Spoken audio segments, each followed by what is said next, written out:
Boa noite, pessoal. É com alegria que nós iniciamos mais um podcast Cacau com Espiritismo.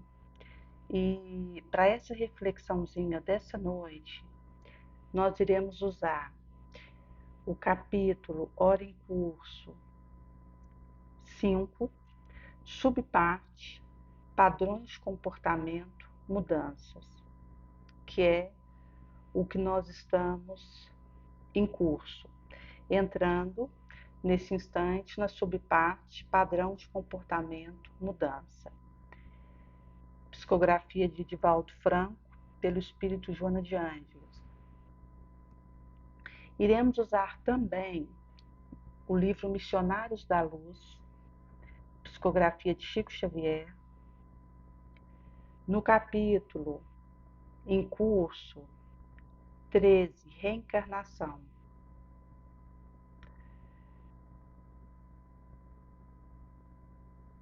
Iremos usar a subparte desse capítulo,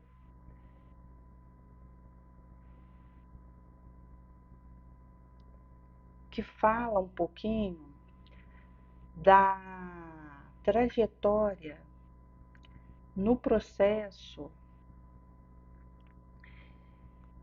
de reencarnação e aquilo que o espírito reencarnante requisita quando ele tem condição de pedir nesse desiderato.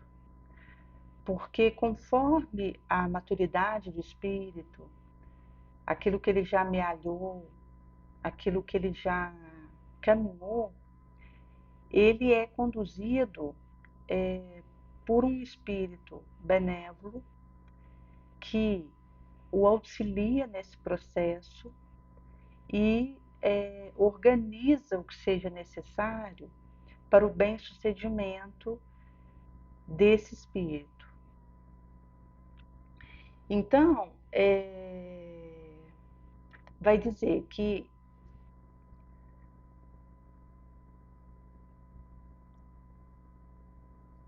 quando se tem a questão da formação do corpo no processo reencarnacional, a criatura ela herda tendência e não qualidade. No ambiente que ela tiver, que inclusive ela for colocada para o seu aprimoramento, para o seu avanço. Então a tendência cerca o homem que renasce desde o primeiro dia de luta, não só em seu corpo transitório, mas também no ambiente geral a que foi chamado para viver. No aprimoramento que o requisitará. Já a questão da qualidade resulta do labor individual dessa alma, ora encarnada, em defender, educar e aperfeiçoar a si mesma no círculo bendito da experiência, que a acolhe. Se esse espírito reencarnado estima a tendência inferior, ele vai desenvolver isso, porque é algo que ele elege, por estimar, pela faixa que ele está. Ao reencontrar no novo quadro de experiência que ele tiver, ele elegendo vai perder tempo precioso e menosprezar o sublime ensejo de elevação.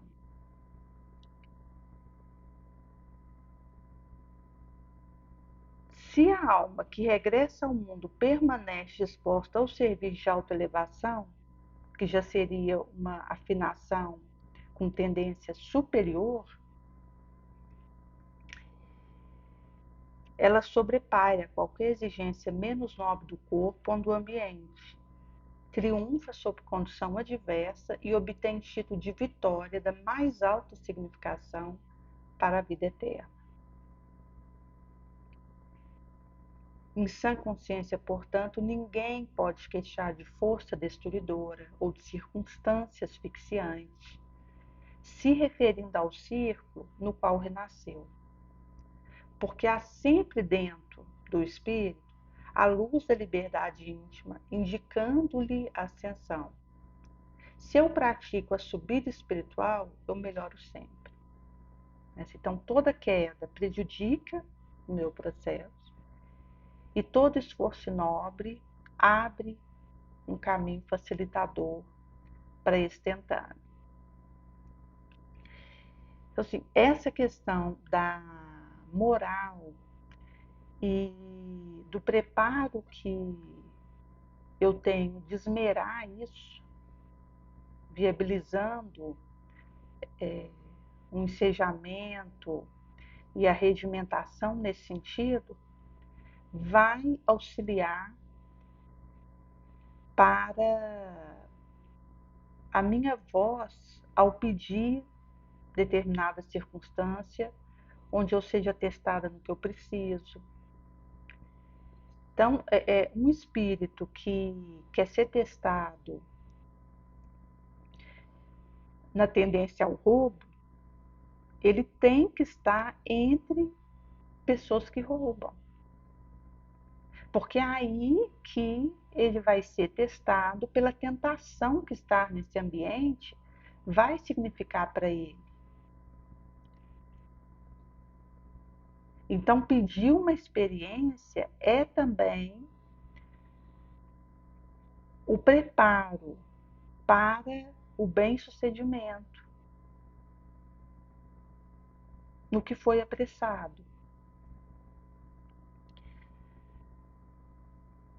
E nesse raciocínio, você tem aí a psicologia transacional, que tenta desvelar o enigma do comportamento, utilizando-se da comunicação interpessoal para libertar o indivíduo de conflito e pressão, sanando via propósito firme para o êxito. Então, a comunicação visceral, livre, confiante, segura, ela auxilia nesse fortalecimento do fator de integração que auxilia o espírito a se sair bem no teste a que ele venha a ser colocado.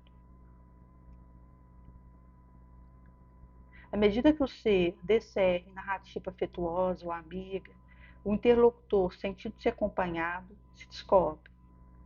Enquanto coordena ideia para o diálogo, se autoanalisa, identifica, facilitando o próprio entendimento. Se ele, no caso, livra de conversação, interrogação clichê, desinteressante, penetra, se faculta ao outro a oportunidade de igualmente desvelar.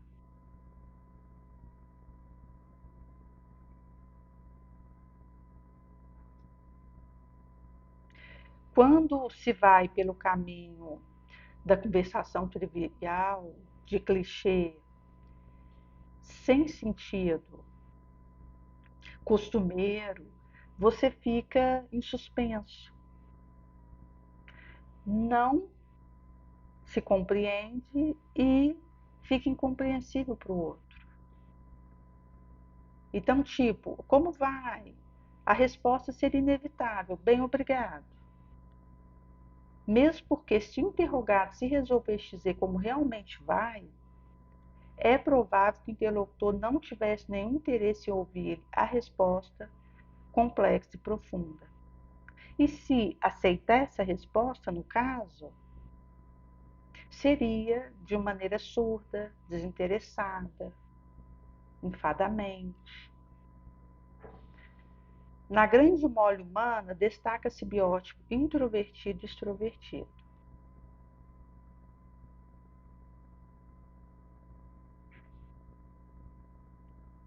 O primeiro, na etapa inicial, assume uma atitude tímida e faz a introspecção.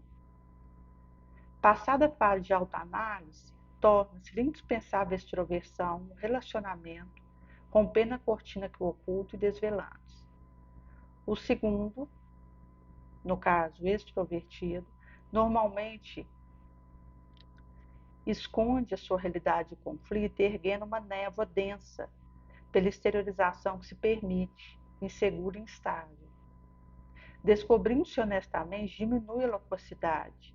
Reflexionando, assume um comportamento saudável, sem excesso de ruído nem ausência deles. Então, essa foi a nossa reflexãozinha dessa noite.